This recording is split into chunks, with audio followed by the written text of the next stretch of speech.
市登记，我生长在中台湾太甲和顺的东西镇。民国89年退休。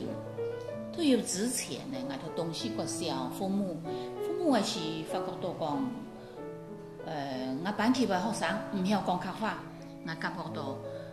语言是迄一个族群的图腾，亲像了解唔晓语言，我讲你客人根本无可能的事。所以希望讲，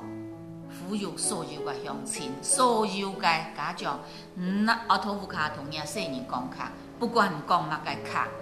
好在行政院较委会个成立，提升到了个泰国互量咱那个客家个意识、自信，分了个当事人较敢讲卡。